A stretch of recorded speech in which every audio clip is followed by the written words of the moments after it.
రండి, దేవుని వాక్యంలో నుండి రాజుల 2వ గ్రంథము 5వ అధ్యాయము.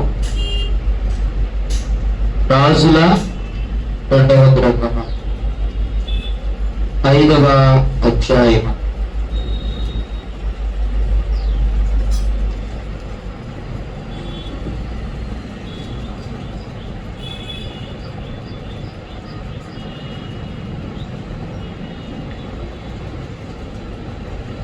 ఇరవై ఆరు వచనాన్ని చదివి సహాయం చేయండి.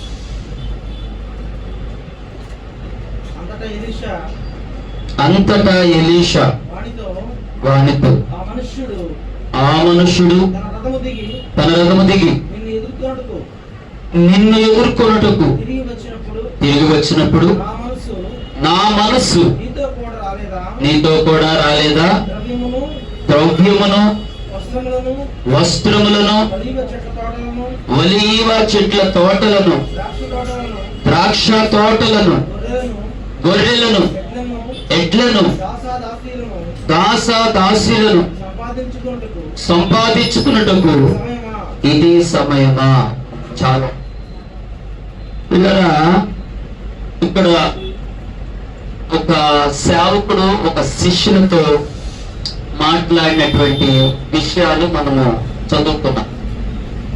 ఎవరు ఆ సేవకుడు, ఎవరు ఆ శిష్యుడు అంటే, ఆ దైవజనుడు సేవకుడేమో ఎలీషా, ఆ శిష్యుడేమో గెహజీ. గెహజీతో గురువు గారైనటువంటి ఎలీషా పలికిన మాట ఏంటంటే, ఇందాక చదివాను కదా, 26లో అన్నాడు. ఏమన్నాడంటే, అంతటా ఎలీషా వారితో, ఆ మనుషుని రథము దిగి నేను ఎదుర్కొన్నట్టుకు తిరిగి వచ్చినప్పుడు నా మనసు నీతో కూడా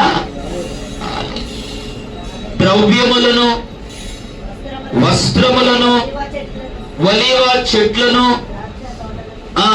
తోటలను, ద్రాక్ష తోటలను, గొర్రెలను, ఎడ్లను, దాసులను సంపాదించుకున్నట్టుకి ఇది ఏంటి? సమయం ఏంటి? ఎందుకన్నాడు? గొర్రెలు సంపాదించుకునే సమయం ఇది? గొడ్లు కొరకు సంపాదించుకునే సమయమా? ద్రాక్ష తోటలు, తర్వాత దాసీలను, ఒలీవ చెట్లను సంపాదించుకునే సమయమా? ఎందుకన్నాడు ఈ మాట అంటే, ప్రియులారా, నయమాన్ అనేటువంటి ఒక వ్యక్తి మరి ఎలీషా ప్రవక్త దగ్గరికి వచ్చాడు. ఎందుకు వచ్చాడు? తన స్థితి ఏంటంటే, తను భయంకరమైనటువంటి కుష్ఠరోగంతో బాధపడుతూ ఉన్నాడు. అది డాక్టర్లు కూడా నయం చేయలేని దీర్ఘకాల వ్యాధిగా ఆ దినాల్లో ఉన్నది. ఈ రోజుల్లో కూడా కొన్ని డాక్టర్లు మందులకు నయం కాని రోగాలు ఉన్నవి. క్యాన్సర్ అని, HIV అని, ఇంకా కొన్ని వ్యాధులు ఉన్నాయి. ఆ వ్యాధులు అలాగూ మందులు కల నిలిచి ఉంటే కానీ పూర్తిగా పోవటానికి అవకాశము లేదు. దీర్ఘకాల వ్యాధులు అలాగే ఉండిపోయి కొన్ని.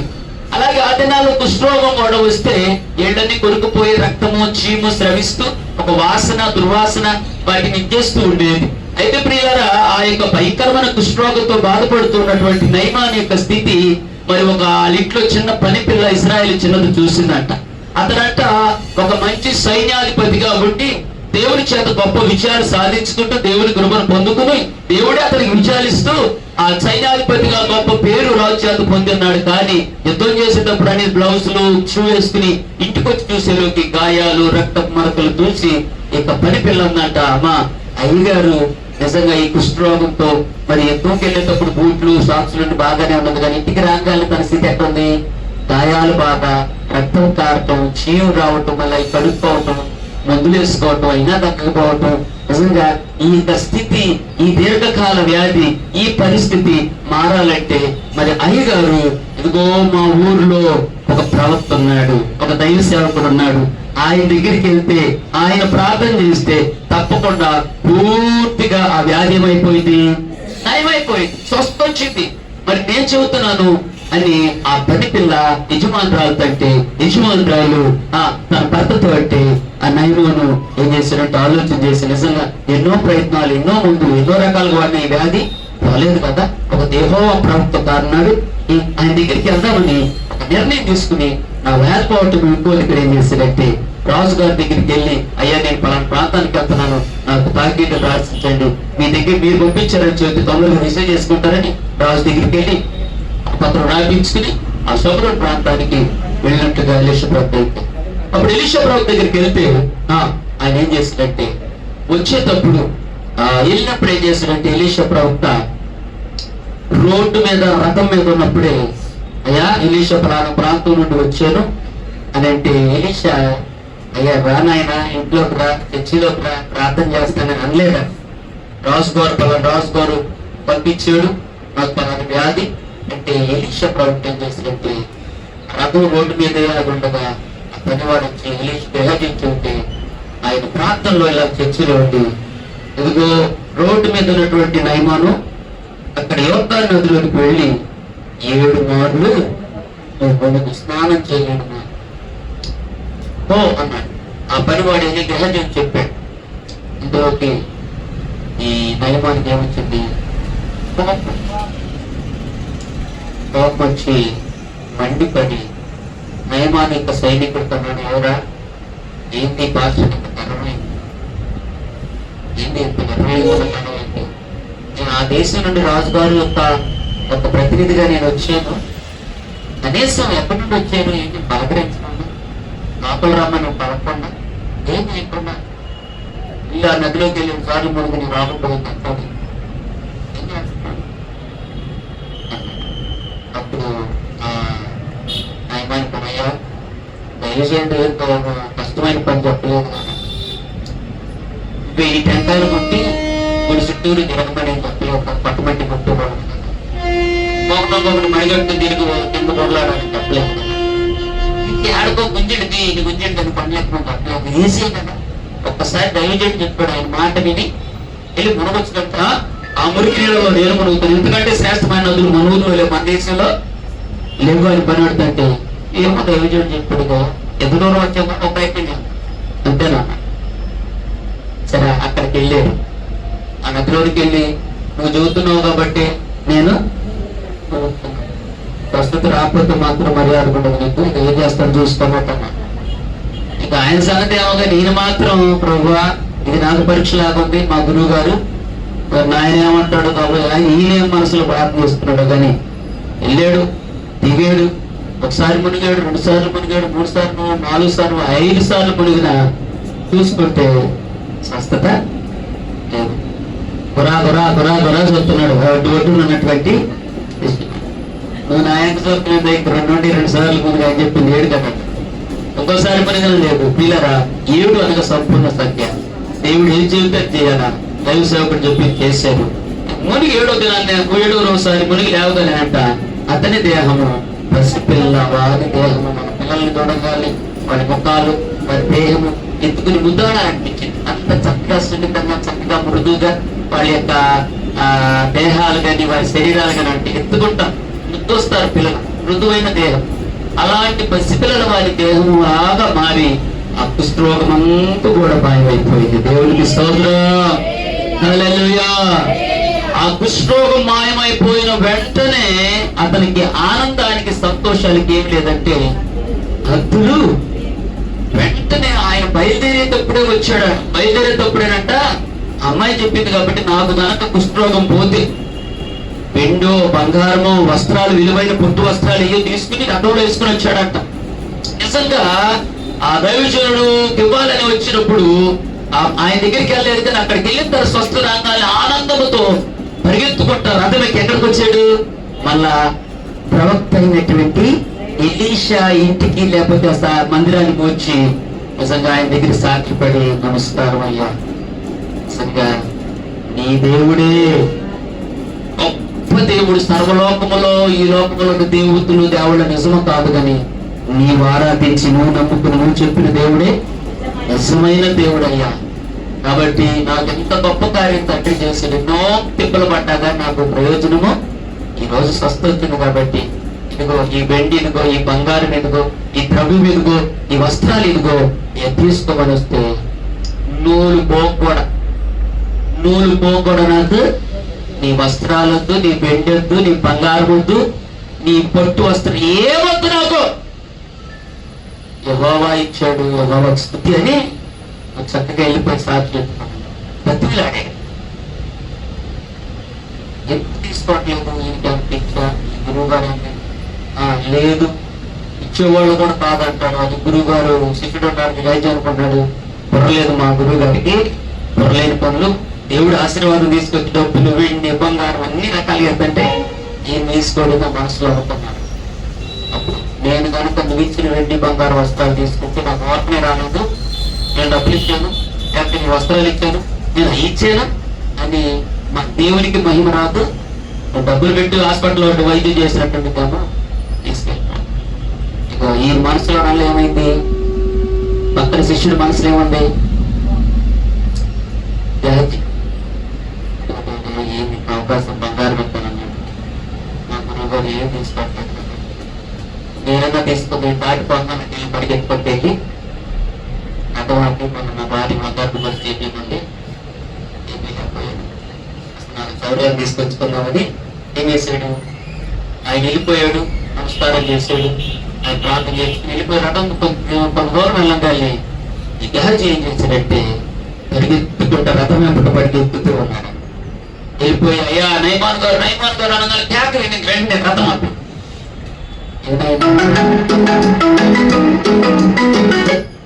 ఏమనైనా అని అంటే ఆయన చెప్పాడు, మా గురువు గారు సంతోషం ఆయన కోసం తీసుకున్నామని అన్నట్టు కొన్ని మని అవి కొన్ని కొన్ని తీసుకుని అమ్మ దోసుకుని ఏమి అన్నట్టు కనుక పిల్లి కనుక దాని మూడు చూసుకున్న బియ్యం పిల్లలు అన్నట్టున్నట్టుగా కాబట్టి మళ్ళీ ఆ మొదటి వాగిడి దగ్గరికి దేవుడు శిష్యుడు దాచుకున్నాడు అనిపిస్తుంది. అప్పుడు ఆయన రెండు గురువు గారు అంటున్నాడు, గహజీ నువ్వు ఎక్కడి నుండి వెళ్ళావు, ఎక్కడి నుండి ఎక్కడికి వచ్చావు అంటే, నేను ఎక్కడికి వెళ్ళాను, నేను ఎక్కడికి వెళ్ళాను ఏడే ఉన్నాను. అప్పుడు అన్నాడు, నువ్వు రథంతో పరిగెత్తున్నప్పుడు నా మనసుకు నీతో కూడా రాలేదా, దేవుడు నాకు చూపించలేదా, ఎందుకు దేవుడు వద్దన్న దాన్ని ఎందుకు అంత ప్రయాసపడి తీసుకొచ్చావు.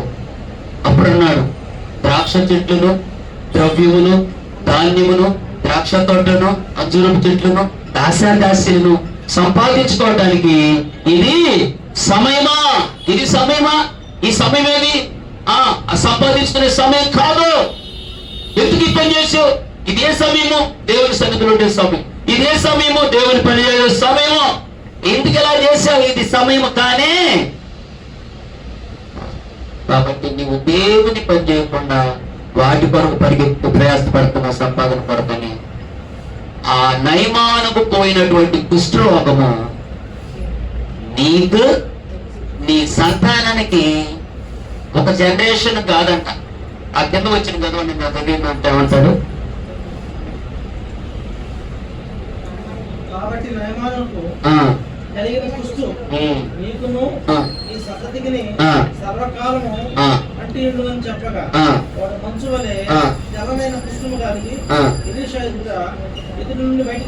చూసారా, దేవుని యొక్క మాట వినకుండా దేవుడి సమయం చేయకుండా వెళ్తే నయమానుకు పోయిన కుష్ఠరోగం అంట తనకి, తను చేసిన దానికి ఎవరికి వచ్చింది శాపం, పిల్లలే కాదు మానవ సంతానానికి, జనరేషన్ కి సర్వకాలం అన్నాడు. భయంకరమైన విషయం. కొన్నిసార్లు పెద్దలమైన మనం తీసుకున్న నిర్ణయాలు, పెద్దలు చేసే తప్పులు పిల్లల మీదకి శాపాలుగా, పాపాలుగా, ఆశీర్వాదకరంగా లేకుండా వాళ్ళ బ్రతుకులు నాశనకరంగా ఉంటాయి. పెద్దోళ్ళు ప్రార్థన కుటుంబాలకు దీవెన చేయమన్నాడు. పెద్దోళ్ళ యొక్క యథార్థ ప్రవర్తనే ఆ పిల్లలకు ఏం కలిగించేటంటే దేవుని ఆశీర్వాదం తరతరాలు పొందింది. దేవునికి స్తోత్రం. పెద్దోళ్ళు అందుకని చాలా చాలా చాలా జాగ్రత్త వహించాలి. చాలా జాగ్రత్త లేకపోతే మన పిల్లలకి మనం తీసుకునే నిర్ణయాలు మంచిగా, దేవుని చిత్తానుసారమైన నిర్ణయం నేను దేవుని చిత్తానుసారంగా పని చేస్తున్నానా, నా బుద్ధికి వచ్చినట్టు నా మనసుకు వచ్చినట్టు నేను పోతున్నాను. నీ మనసును ప్రేరేపించే దేవుడు సైతాన్ని కూడా ప్రేరేపిస్తాడు. నీ ప్రతి ప్రేరణకు కనుక నువ్వు పోతే నాశనం అయిపోతావు. ఎవరు? పిల్లలు. ప్రతి ప్రేరణకు పోకూడదు. మొదటి కీర్తన చదివించాం. దుష్టుల ఆలోచన చొప్పున నడవద్దు. దుష్టుల ఆలోచన చెబుతాడు. నడిచింది అవ్వమ్మ ఏం చేసుకుంది? తరతరాలకి ఏమంటే ఆదాము చేసిన అవ్వమ్మ చేసిన పాపాన్ని బట్టి ఈ రోజు వరకు మనం ఏడుస్తున్నాం. ఈ రోజు వరకు శాపాన్ని అనుభవిస్తున్నారు. ఆదాము చేసిన పాపము తరతరాలకి శాపంగా వచ్చి, అబ్రహాము చేసిన ఒక తప్పు ఇశ్రాయేలు ప్రజలు 400 సంవత్సరాలు, 1 సంవత్సరం కాదు 2 సంవత్సరాలు, 400 సంవత్సరాల ఐగుప్తులో బానిసలుగా మగ్గిపోయి ఫరో చేతి కింద నష్టపోయి శాపాన్ని అనుభవించారు. సుఖ సంతోషాలు, శాంతి సమాధానం లేకుండా. బైబిల్లో మీరు చూడండి, నయమాను చేసిన ఈ తప్పు, నయమాను చేసుకున్న ఒక చెడ్డ నిర్ణయము, దుష్టుడి ఆలోచన, దేవుని ఆలోచన పక్కన పెట్టేసాను. ఆ దుష్టి ఆలోచన చెప్పున పోయి తన మీదకి తన పిల్లల మీదకి ఏం తెచ్చుకున్నాడు? శాపం. కుష్ఠరోగం. కుష్ఠరోగం వస్తే ఊరు బయట ఉంటారు, అందరిలో కలవరు, ఊరు బయట వెలివేత, భయంకరమైనటువంటి స్థితి. సమాజంలో చదువుకోవటం ఉండదు, సమాజంలో నీళ్లు దాచుకోవాలంటే బాబుల దగ్గర అక్కడ ఉండేది కాదట. పిల్లరా సమాజం అందరిలాగా కొట్లు, షాపులు ఇలాంటి ఏముండదు, పెళ్లిళ్ళకు పేరెంట్ ఇలాంటి వెలివేత దినాల్లో పంటల బ్రతుకుతో ఉండిద్ది. అలాంటి భయంకరమైన శాపము, గొప్ప నిర్ణయం. ఆనాడు ఆకాని కూడా చేసిన పాపము ఎవరికి వచ్చింది? పిల్లలకి. దేవుని యొక్క పని పక్కన పెట్టి మన పనులు మనం చేసుకోకూడదు. దేవుని యొక్క ఆలోచన తీసేసి సొంత ఆలోచన చేస్తే నష్టాలు. సాతాను ఆలోచన కూడా తీసుకోకూడదు. మన ఆలోచన కాదు, సాతాను ఆలోచన కాదు, దేవుని ఆలోచన కొరకు మనం కనిపెట్టాలి. దేవునికి స్తోత్రం. దేవుని ఆలోచన కొరకు కనుక నువ్వు కనిపెట్టి ప్రార్థన చేస్తే నీ బాధలన్నీ పోతాయి. 34వ కీర్తన 5వ వచనం 4వ వచనం అంటున్నాడు. ఆ వచనం చదివి సహాయం చేయి త్వరగా. 34వ కీర్తన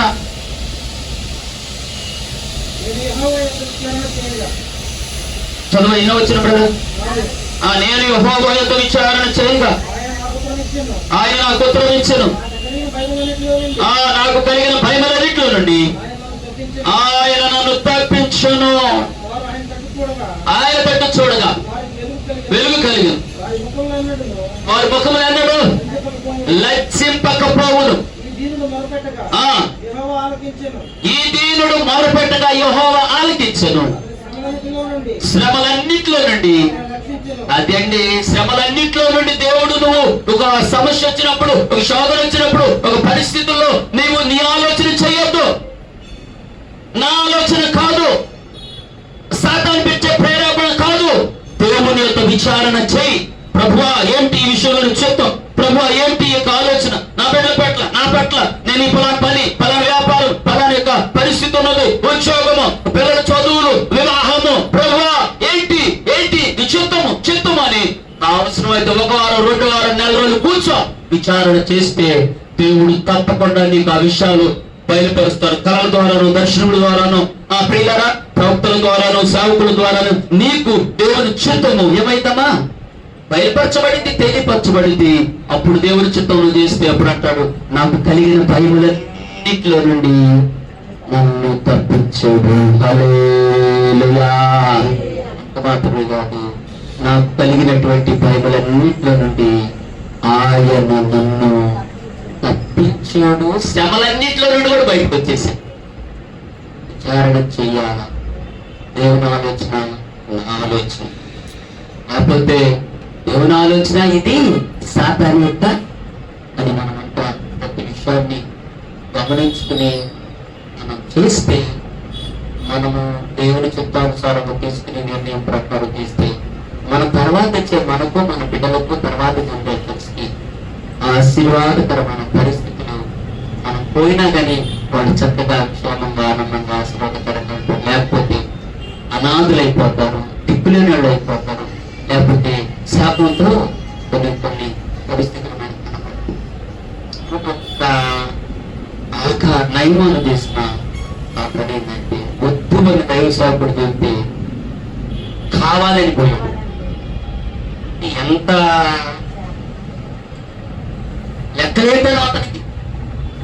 దేవుడు వద్దంటే దైవ సేవకుడు చెప్పాడు. దైవ సేవకుడు చెబితే ఈయనేమయ్యాడు? ఒకసారి మనం ఇట్లా కొన్ని విషయాల్లో దేవుని ఆలోచన కనిపెట్టుకుని వెళ్ళకపోతే ఆశీర్వాదం మనకి కానరాదు. ఆయన అంటున్నాడు, బిడ్డ ద్రాక్ష చెట్టును ఒలివ చెట్టును దాసాదాసీలను సంపాదించుకున్నట్టు ఇది సమయం కాదు. ఇది ఏ సమయం అంటే సాతానుడు తనకు సమయం లేదని గద్దించు సింహం వలె ఎవరిని మింగుదామని ఇంటింటికి తిరిగి నశింపజేస్తున్నాడు.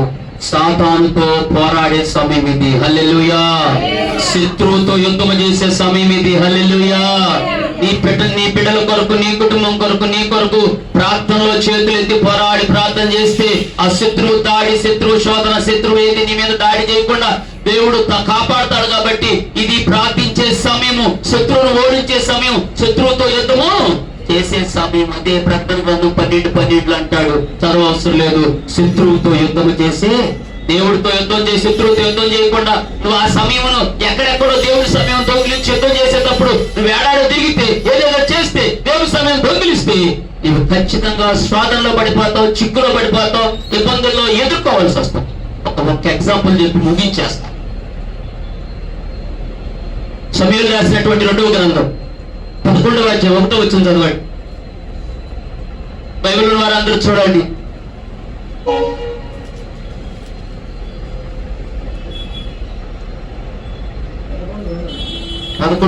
చదవండి. వసంతకాలమున రాజులు యుద్ధములకు బయలుదేరు సమయమున దావీదు యోవాబును అతని వారిని వసంతకాలమున రాజులు యుద్ధమునకు బయలుదేరు సమయమున దావీదు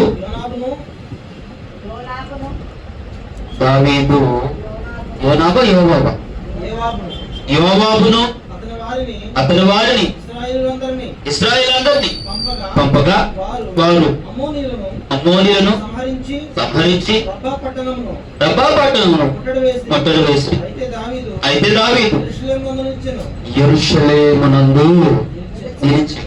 ఇక్కడ మీరు ఏమైనా అర్థమైందా? ప్రభు చదువుతున్నది సింధు ఏమన్నా విన్నారా? అర్థమైంది మీకు? ఈ 2 వచనాలు అర్థమైతేనే ఈ వాక్యం యొక్క సారాంశం ఉందా? ఏమా మీరు విన్నారా? చదివింది అంటే వసంతకాలము, వసంతకాలము కాలాన్ని, సమయాన్ని. వసంతకాలము ఏ కాలం అంటే రాజులు, చదువయ్యా, వసంతకాలము చాలు.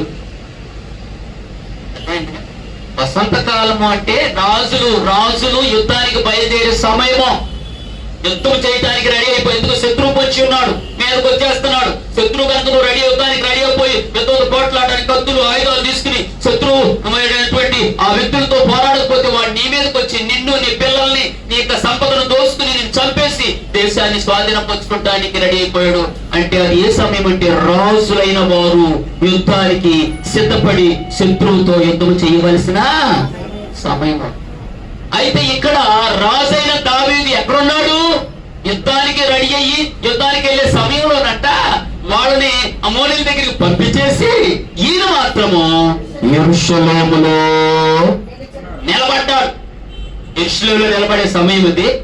ఏ సమయం ఇది? ఆయన ఎక్కడ నిలబడతాడో అక్కడ ఉండకూడదు. యెరూషలేములో ఉండే సమయం కాదని. ఏంది? యుద్ధం చేసే సమయం ఇది. శత్రువు రేగాడు, చుట్టూ ముట్టడేశారు, భయంకరంగా శత్రువు యుద్ధం జరుగుతున్నది. ఇతను మాత్రం హాయిగా విశ్రాంతి తీసుకుని హాయిగా పొరుండి, హాయిగా బెడ్ మీద పొరులాడతా హాయిగా ఈ రాజు ఏడున్నాడు? యుద్ధంలో ఉండాల్సిన రాజు పడక మీద ఉన్నాడు. యుద్ధంతో శ్రమపడి శత్రువును పోరాడేసిన రాజు పడక మీద కొట్టుకులాడతా సుఖపడతా విశ్రాంతి తీసుకునే సమయం ఇది. ఏమండి? విశ్రాంతి తీసుకుని ఇక అందరూ యుద్ధం చేస్తుంటే ఈయన హాయిగా నిద్రపోతున్నాడు. అందరూ శత్రువు మీదకు వస్తుంటే ఈయన కొద్ది కూడా ఏమి లేదు, యుద్ధం చేద్దామని, కాపాడుకుందామని లేచి నిద్రపోయి సాయంత్రం పొద్దుకుంటూ వేళంట డాబా పైకి వచ్చి ఆవిలించుకుంటా, బేమని ఆవిలించుకుంటా చేతులు ఇరుచుకుంటా ఎక్కడికొచ్చాడు? పొద్దుగుకే సమయం. యెరూషలేములో ఉన్న ఆయన ఇంట్లో నుండి నిద్రలోకి లేచి పైన మేడ మీదకి వచ్చి ఇటువంటి షికారులు వేసుకుంటా, యుద్ధం లేదు, భారం లేదు, ఏమి లేదు, నా సైతం ఏమైంది, రాజులు ఏమయ్యారు, వీళ్ళందరూ ఏమయ్యారు, యుద్ధం ఎట్టుందో కనుకోలేదు. డాబా మీద షికారులు వేసుకుంటా వాకింగ్ చేస్తా దిగుతాం. అది ఏ సమయం? నిద్రపోయే సమయం.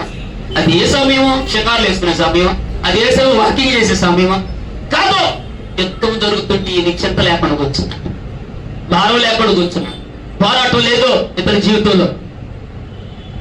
అప్పుడంట డాబా మీద తిరుగుతా ఉంటే పొద్దుగుంత సమయం 6-7 గంటలప్పుడు ఒక స్త్రీ ఆ కింద ఇంటి పక్కనే ఒక స్త్రీ సైనికుడి భార్య స్నానం చేస్తా ఉన్నా. ఏం చేస్తుంది? స్నానం చేస్తాను. మరి అంతేగా గాయత్రి కూడా అందరూ పని చేసి స్నానం చేసే సమయంలో ఈయన ఏడున్నాడు? వేసేటప్పుడు వెయ్యాలా, కూసేటప్పుడు కుయ్యాలి, లేకపోతే నడువులు ఇరుగుతాయి అన్న. ఏ పనప్పుడే చేయకపోతే నడువులు ఇరుగుతాయి. ఈయన ఏం చేయాలా? యుద్ధంలో ఉండాల్సిన వాడు. సాయంత్రం ఆ సమయంలో అలాగా చూస్తే ఆ వెంట స్నానం చేస్తా ఉంటే ఈయన కంటబడి చాలా సుందరంగా ఉంటుంది, అందగట్టే చాలా సౌందర్యం కలిగిన వ్యక్తి ఆ యొక్క సైనికుని యొక్క భార్య. వెంటనే రాజు తెలుస్తుంటే అంతేనా? దెబ్బలు కరువే, దేని కరువే ఉంది. ఇంకా ఆయన ఇక సాతాను ఆలోచన అందరు మనసులోకి వచ్చి, ఎవడెక్కడ? చిత్త మహాప్రభు అర్జెంటుకి వెళ్ళి ఆ యోవాబు ఉన్నాడు కదా, అతని సైనికుడు ఉన్నాడు కదా, అతని భార్యను రాజుగారు పిలుచుకున్నాడని పిలువనప్పుడు ఈ సైనికులు ఏం తీయాలిగా? అమ్మా బచ్చబా అని రాజుగారు. సైనికుడు తన భర్త ఆడున్నాడు, యుద్ధం చేస్తున్నాడు. ఈమె ఇంటికాడు, ఈయన ఎక్కడున్నాడు? యుద్ధం చేయాలి. ఆ సమయంలో తన భార్యను పిలిపించి తనతో మాట్లాడి పురుగు వారి భార్యకు రాజుగారు పొరుగు వారి భార్యతో దేవుని ఆజ్ఞ మీది ఒక చిక్కులో పాపము చేశాడు. ఎంతలోకి తన భర్త యుద్ధం ముగించుకుని, యుద్ధం జరుగుతుంటే ఈమెతో పాపము చేసిన తర్వాత కొన్ని రోజులకి ఆమె గర్భం ధరించి విషయము రాజుగారికి తెలిసింది. చేసిన పాపం ఎలా తప్పుకోవాలి, చేసిన పాపం నుండి తప్పుకోవాలని మరలా సైనికుడు యుద్ధంలో ఉంటే అతన్ని పిలిపించి కబురు పెట్టించి ఈ తప్పుకోవాలి కాబట్టి ఆ వెంటనే సైనికుని పిలిపించి, బాబు ఇంటికి వెళ్ళి యుద్ధంలో అలసిపోయావు, ఇంటికెళ్ళి నీ భార్యతో విశ్రాంతి తీసుకొని వస్తాను, రిలాక్స్ అవ్వనట్టుగా చెప్పి కబురు పంపిస్తే ఆయన ఇంటికి వచ్చి ఇంటికాడికి వెళ్లకుండా రాజుగారి సన్నిధిలోనే కాసేపు తీసుకున్నాడు. రాజుగారి విషయం అతని ఇంటికి వెళ్ళైతే ఏడమన్నాడు. మళ్ళీ రాజుగారి కదా ఏమన్నా ఇంటికి వెళ్ళి కలిసిపోయాడు, ఇంటికెళ్ళి ఫ్రెష్ అయి పారిపోయింది.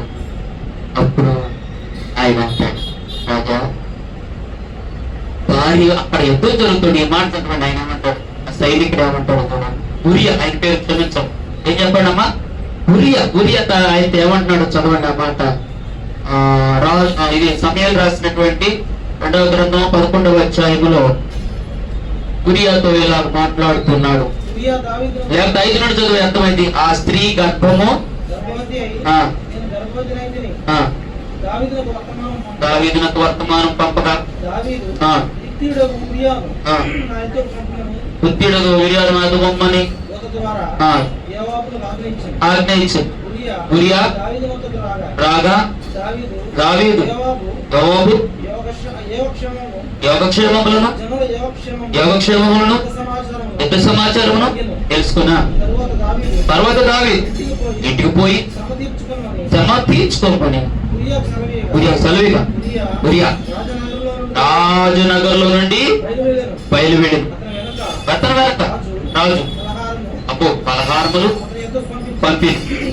కానీ ఉరియా ఇంటికి వెళ్ళక సేవకులతో కూడా పండుకొని పోలేదని మాట వినబడినప్పుడు దావీదు ఉరియాను పిలిపించి ఈ ప్రమాణం చేసి వచ్చింది కదా, నీవు ఇంటికి ఎందుకు వెళ్ళకపోతే అని అడుగా ఉరియా ఈ మాట మందస్సమును ఇశ్రాయేలు వారును యోధా వారును గుడారములలో నివసించుచుండగను నా నా నా అధిపతియకు యోవాబు జనులను నా ఏలిన వాగును నీ సేవకులను బయట దండులో యుద్ధములో ఉండగా ఈ మాట భోజన పానములను చేయుటకును నా భార్య యొక్క పరుండుటకును నేను ఇంటికి పోతున్నా, నీ తోడు నీ ప్రాణము తోడు నేను ఇలాగ చేయనని చాలా మంది చూసారా? ఎంత అంటే సైనికుల యొక్క సమర్పణ, ఎంత యుద్ధం చేసి శత్రువును ఓడించి మమ్మల్ని మేము కాపాడుకోవాలని ఆ సైనికుల్లో కమిట్ తప్పని అంటుందమ్మా. సైనికుడిని ఆయన తప్పు పుచ్చుకోవాలని భార్య దగ్గరికి వెళ్తే నిండబోయిందని ఏం చేస్తున్నాడు? భార్య దగ్గరికి వెళ్ళు నీ భార్యతో కాసేపు గడుపు, తిను, విశ్రాంతి తీసుకో, యుద్ధం చేయాల్సిన పని లేదు, కష్టపడమంటే నాకు కష్టమే కావాలి, సుఖం నాకు భోజనం చేసే సమయం అయితే, పానాలు తాగే సమయమా, తాగే సమయమా, తిరిగే సమయమా, ఆనందించే సమయం కాదు. దేవుని మందస్సము, దేవుని ప్రజలు యుద్ధములో ఉన్నారు, అక్కడికి వెళ్ళాలి. కానీ ఇది తిని తాగే సమయమా, గంతులు వేసే సమయమా, భార్యతో పడుకునే సమయం కూడా ఎంత చెబుతున్నాడమ్మా. కాదు రాజా, నీ తోడు నేను మాత్రం ఇంటికి వెళ్ళనే, యుద్ధం ముగిసిందా యుద్ధంలోనే ఉంటాను, అటో ఇటో తేలవాళ్ళ శత్రువు ఓడిపోయింది, నేను అక్కడికి వెళ్ళనని చెప్పాడు. దేవునికి స్తోత్రం.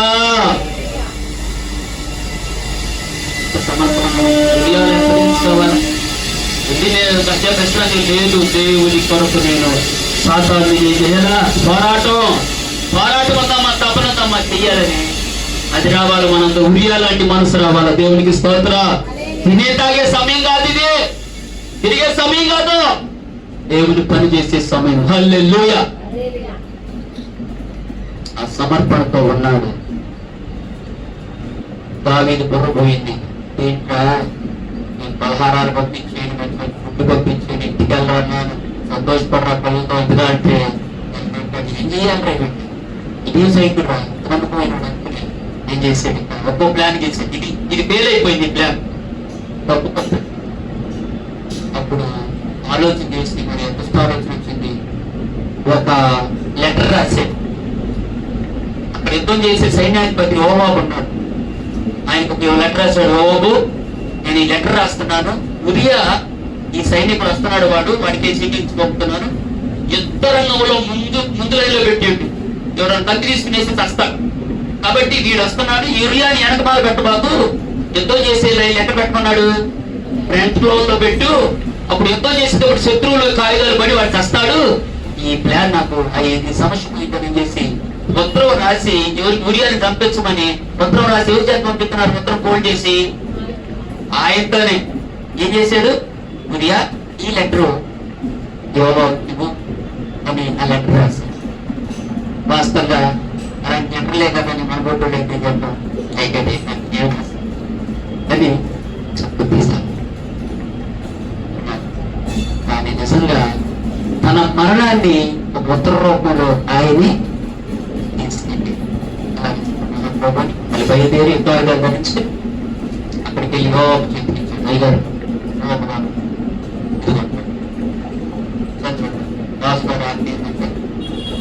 ఉరియాని ఫ్రంట్ లైన్ లో పెట్టి రాజుగా రాజ్ఞి కాబట్టి సైనికుడు ఆయన శతాధిపతి చేశాడు సైనికుడికి. ఓకే, కానీ యుద్ధంలో రా, అయితే నువ్వు కత్తులు ధరించుకుని వెనక మారు వెంట రోడ్లోనికి రాన్నాడు. యుద్ధం జరుగుతుంది, స్టార్ట్ అయ్యింది. యుద్ధం జరుగుతున్న శత్రువులు వచ్చి మన పడపం ఉరి ఏమైపోయాడు?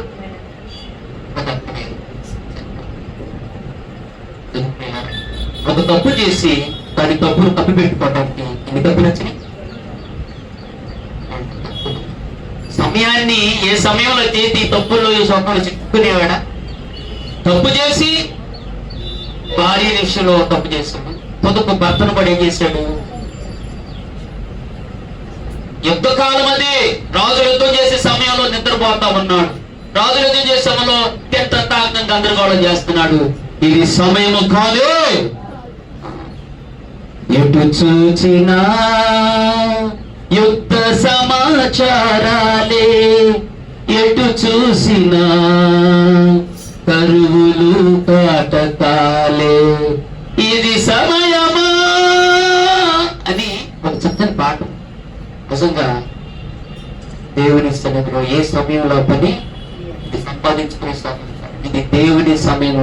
ఈ సంఘము కూడా ఏం చేయాలంటే దేవుడు చేయమని చేయకుండా వాళ్ళ ఇష్టానుసారం చేస్తే నష్టపోయాడు. ఈ రోజు సంఘము ఏ సమయం ఏంటంటే మెలుగు కలిగి ప్రార్థన చేసే సమయం. హల్లెలూయా.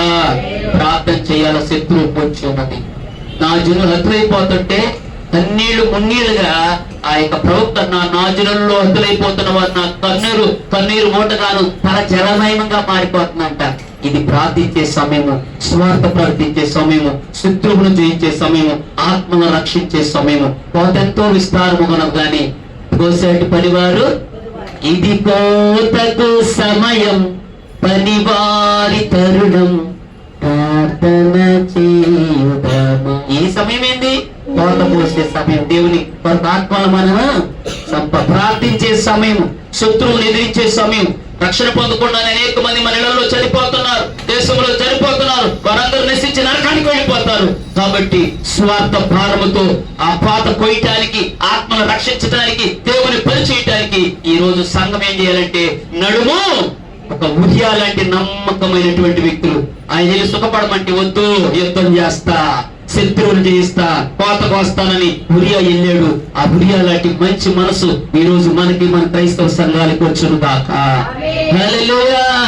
అలా కనుక చేస్తే అలాంటి నమ్మకమైన విశ్వాసులు, నమ్మకమైనటువంటి కష్టపడి ప్రార్థించి శ్రమపడి కోత కోసుకొన్న ఆత్మను దేవుని దగ్గరికి నడిపించేటువంటి వ్యక్తులు ఉంటే ఖచ్చితంగా దేవుని యొక్క బిడ్డలారా సాతాను కార్యం లయమొచ్చిన, సాతాను రాజు కూలిపోయింది, దేవుని రాజ్యము కట్టుబడి అనేక ఆత్మలు దేవుని రాజ్యానికి చేర్చిన అవుతాం. ఇప్పుడు దేవుడు మనం అంటాడు బలా నమ్మకమైన మంచి, లేకపోతే చి ఏమంటాడు? ప్రభు నీ నామను నేను దయ్యం నిలబెట్టా, నీ నామను ప్రవర్తించా, నీ నామం చేసి ఏం చేసామంటాడు? నా తండ్రి చేత సిగ్గించబడ్డా.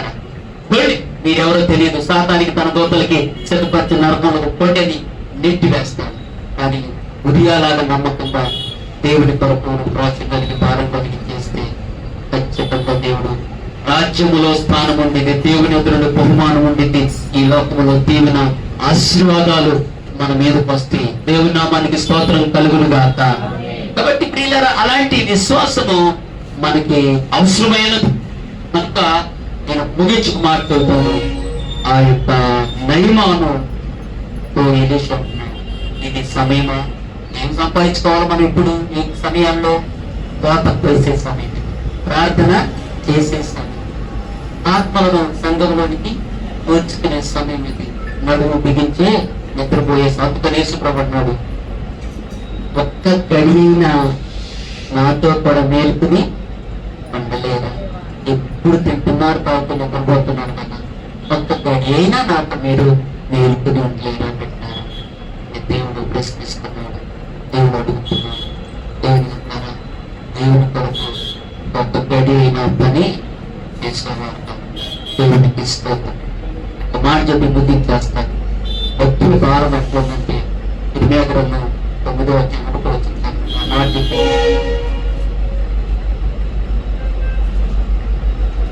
ఒక్క మాట ఇరవై గ్రంథం 9వ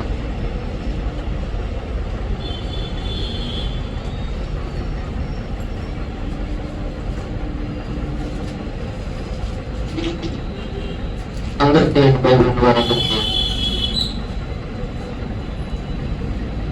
9వ అధ్యాయం 1వ వచనం చదవండి. అందరు చదవండి.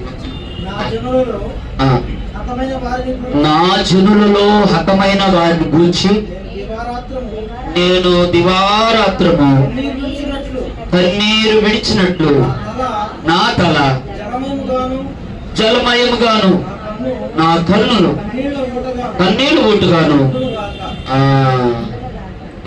చూడండి, ఈ ప్రవక్త అంటున్నాడు, నా జనులలో హద్దులైన వారిని గురించి కన్నులు ఎలా అంట? కన్నీటి ఓట. తల ఏమైపోతుంది అంటే కన్నులు కన్నీళ్లు తాగట్లు ఆకుండా ఏమవుతుంది? జలమయముగా జలమయముగా జలమయముగా జలమయముగా ఆటల్లాగా అంత ఎందుకు కాస్తున్నాడు? ఇల్లు కావాలన్నా, వాకిలు కావాలన్నా, వెండి కావాలన్నా, బంగారం కావాలన్నా, ఇహలోకమైనటువంటి వాటిని అడుగుతున్నాడమ్మా. తన కన్నీరు ఎందుకు, తన ఏడ్పించుకు, తన బాధ ఎందుకంటే జనులలో చాలా మంది హతులైపోతున్నారు, రక్షణ పొందకుండా చచ్చిపోతున్నారు, నరకానికి వెళ్ళిపోతున్నారు. అయ్యా అలా జరగకూడదు అయ్యా, నా జనులందరూ రక్షణ పొంది నీ రాజ్యంలో ఉండాలని, సన్నిధిలో ఉండాలని కన్నీరు ఓటలాగా ప్రవహిస్తూ ఆత్మ సంబంధమైన వాటి కొరకు మనం కన్నీరు గార్చాలా, కారణం కలిగి ఉండాలా. ప్రభుత్వం కన్నీరు ఈరోజు సంఘములో ఉన్న స్త్రీలు కూడా దేవుని సన్నిధిలో రోదన చేయాలా, కన్నీరు గార్చాలా. ఎందుకంటే సంఘం కొరకు, క్షేమాభివృద్ధి కొరకు, ఆత్మల కొరకు దేవుని రాజ్యం కట్టబడినట్లుగా చేసినప్పుడు దేవునికి సంతోషం కలిగింది. ఇలాంటి ఆహారం ప్రభు అన్న మాటలు గుర్తించుకోండి. మీరు శోధనలో ప్రవేశించుకున్నట్లు మెలుగుగా ప్రార్థన చేయాలి. ఒక గడియైన నాకు మేలుకుని ప్రార్థన చేయాలి. అన్నిళ్ళు వాళ్ళకి బతులైన వారు బతుకైపోతున్నారు. ఇది సమయమా, ఇది కోతక సమయమా, పనివారి పరిణికి పని చేయాలా, అది సంఘమా మేలుకొనమా అని చెప్తున్నాడు. సంఘ బిడ్డలైన మనం ఎక్కడున్నాం, ఏం చేస్తున్నాం, ఎలా ప్రార్థన చేస్తున్నాం, దేని కొరకు ప్రయాసపడుతున్నాం, దేవుని కొరకు ఏమైనా కొద్దిగా ప్రయాసపడుతున్నాం, ఆలోచన చేసుకుని మంచి నిర్ణయం తీసుకుని ఒక ఊరియా లాంటి సైనికుడు లాంటి మంచి నమ్మకము దేవుని పని కొరకు సుఖంలో శాంతిని వదిలిపెట్టేసుకుని ఇల్లు వాకి వదిలి దేవుని కొరకు ఇద్దరు రంగంలో నిలబడి దేవుని పనిలో రాజ్యవ్యాప్తి కొరకు పనిచేయడానికి కృప దేవుడు ఇచ్చిన దాక తలవంచండి. ప్రార్థన చేస్తున్న ప్రేమ తెలుస్తున్నా ఈ రోజు నాయన నాతో మాట్లాడిన మాటలు బట్టి వదనాలు. తండ్రి ఇది కోతకు సమయం నాయన, ఆత్మను చూసే సమయం నాయన, పని వారి కరుణం ప్రభువ యుద్ధం చేసే సమయం నాయన, ఆత్మ రక్షణలోనికి తీసుకొచ్చే సమయం నాయన. అయా ద్రాక్ష తోటలను, అంజురపు చెట్లను, దాసీలను, ఎండి వస్త్రాలను, బంగారమును సంపాదించుకునే సమయం కాదు. ఎందుకు ఇలా చేశావు? నువ్వు ఎందుకు ప్రయాసపడుతున్నావు? ఓ ఎందుకు వచ్చావు? ఆ దుష్టురోగం నీవు దేవుని కొరకు నా మాట పక్కన పెట్టి నీ ఆలోచన ప్రకారం పోయావు. నీకు నీ పిల్లలకు తరతరాలకు దుష్టురోగం వచ్చిందన్నాడు. ఒక వ్యక్తి పాపము, దేవుని మాట వినకపోవటం, విచారణ చేయకపోవటం, శ్రమలకి, భయాలకి, ఆందోళనకు, శాశ్వత కాల రోగాలకు సమస్య. దేవుని సమయంలో దేవుని పనులు చేయకుండా దేవుని సమయం దొంగిలించి నువ్వు ఎక్కడెక్కడ ఉంటున్నావు? దేవుని కొరకు ప్రయాసపడుతున్నావు, దేవుని కొరకు అన్ని పెడుతున్నావు, దేవుని కొరకు మరి ఉన్నావు. ఒక్కసారి ఆలోచన చేసుకుని నూతన తీర్మానం చేసుకోనండి. దేవుడు ఇచ్చిన మాటలను బట్టి మరి మహేష్ ఇచ్చిన ప్రార్థన చేస్తాడు, అందరూ కూడా ప్రార్థనలు ఏకీభవిస్తున్నారు. తీర్మానంలోకి రండి. నిజమైన ఆయన మేము ఎంతో ప్రభా సుఖానికి అలవాటు పడిపోయాం, ఉపవాసం లేకపోతున్నాం అలా, ఎక్కడెక్కడ సమయం ఉంచలేకపోతున్నాం. మోకాళ్ళ ప్రార్థన లేదు, ఉపవాస ప్రార్థన లేదు, ఒక ఆత్మల సంపాదన అనే ఆలోచన లేదు, ఒక ఆత్మని గట్టిగా రప్పించే ఆలోచన లేదు, పట్ల గురించి భారం లేదు. అయ్యా నాయనా నీ కొరకు సమర్పణ చేసుకో, తీర్మానం చేసుకో. ప్రభా సమర్పణ జీవితం నాకు దయచేయి నాయన. కాతుకొసే నాయన వ్యక్తులుగా, ఆత్మను రక్షించే వ్యక్తులుగా, ప్రారంభానికి కన్నీరు కాచే వ్యక్తులుగా, ఉపవాసం ఉండే వ్యక్తులుగా, నీ పని నిమిత్తం కొన్ని మంచి నిర్ణయాలు తీసుకోవడానికి లాంటి సమర్పణ జీవితాన్ని, ఆత్మ సంపాదన గురించిన ఆలోచన నాకు మాకు దయచేయమని ప్రార్థన చేసుకున్నాడు. తీర్మానం చేసుకున్నాండి. దేవుని కొరకు నేను ఏదైనా పని చేస్తానయ్యా, దేవుని కొరకు ఈ రోజు నుండి తీర్మానం చేసుకున్నానని అన్న వాళ్ళకి చేతులు పైకెత్తండి. మీ కొరకు నేను ప్రార్థన చేయబోతున్నాను. హల్లెలూయా. తీర్మానం చేసుకో.